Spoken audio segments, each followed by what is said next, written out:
Bonjour, je m'appelle Justine Déder, je suis en première en Abibac au lycée Marcel-Roedler de Strasbourg.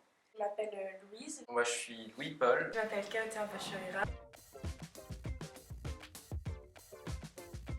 En tant qu'élève Abibac, c'est important pour moi d'en apprendre plus sur les relations franco-allemandes, de pouvoir échanger avec des députés franco-allemands, également des lycéens qui partagent peut-être les mêmes points de vue, mais qui vivent dans un autre pays. En tant qu'élève Abibac, cette rencontre elle va être intéressante, je pense, parce que certes, on a un Abibac, on a des cours d'allemand et puis des cours d'histoire en allemand, mais c'est aussi intéressant de savoir comment ça se passe en Allemagne et d'avoir les deux points de vue.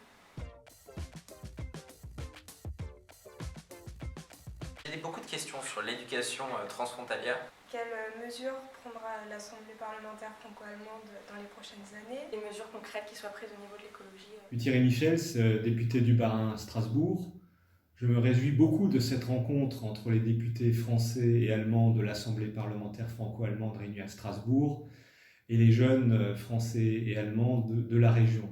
Il me semble absolument essentiel que les institutions démocratiques comme l'Assemblée parlementaire franco-allemande s'ouvrent aux citoyens, s'ouvrent aux jeunes citoyens, parce que c'est finalement à travers eux que les élus pourront trouver ce qu'il est nécessaire de faire et pourront faire progresser les projets communs entre la France et l'Allemagne. Maintenant, échanger entre vous, et je demande peut-être aux députés présents de se présenter différentes tables, et puis je sais que les jeunes ont préparé les entretiens, donc allez-y, et merci beaucoup, bons échanges, et à bientôt pour la restitution.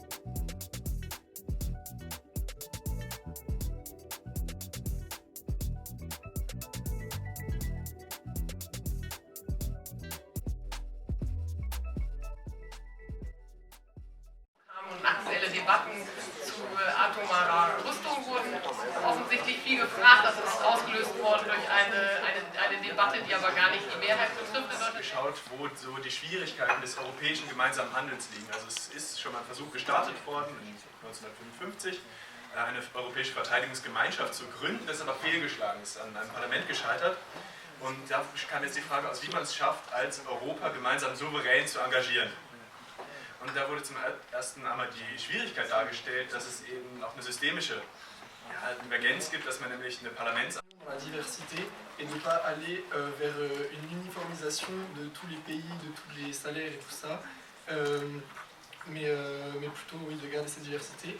Et en fait, la coopération franco-allemande, elle a été présentée comme un exemple en fait pour les autres pays, comme on l'a dit tout à l'heure, et qu'on est un peu des pionniers et on peut prendre, enfin, les autres peuvent prendre exemple et vont souvent suivre quand la France et l'Allemagne vont tomber d'accord sur ça. Moi, je voudrais juste insister sur une chose, c'est que c'est une innovation démocratique, ça existe nulle part ailleurs dans le monde. Il y a nulle part ailleurs dans le monde où deux parlements ont décidé de mettre 50 députés d'un côté, 50 députés de l'autre pour mieux se connaître, mieux travailler ensemble et aller un cran plus loin, en l'occurrence pour l'Europe. Et je crois que c'est important, d'abord parce que c'est pas connu. Si vous en parlez à vos parents, si vous en parlez à vos enseignants, sauf ceux qui sont là, ils sont probablement pas au courant parce que les médias sont peu intéressés au sujet. Donc ces sujets, c'est une innovation démocratique. Et la façon dont on réinvente cette démocratie pour faire plus d'Europe, c'est un enjeu qu'on partage nous aujourd'hui, qu'on prend nous aujourd'hui, et que vous aurez à relever demain. Donc, merci beaucoup pour cet engagement. On a vraiment eu de très beaux échanges au cours de cette rencontre. Je suis toujours surpris, mais en fait on ne devrait pas l'être, de la richesse et de l'engagement de nos jeunes Français et Allemands. Je pense vraiment qu'ils nous interpellent, nous les élus, à avancer, à faire progresser les choses. Je pense maintenant à la responsabilité que nous avons en tant que députés, c'est de prendre en compte les aspirations de cette jeunesse, d'avancer, de travailler et de revenir vers eux. Je pense que j'appelle j'appelle vraiment de mes voeux une future rencontre dans laquelle nous pourrons aller plus au fond des sujets que nous avons abordés au cours de cette belle après-midi.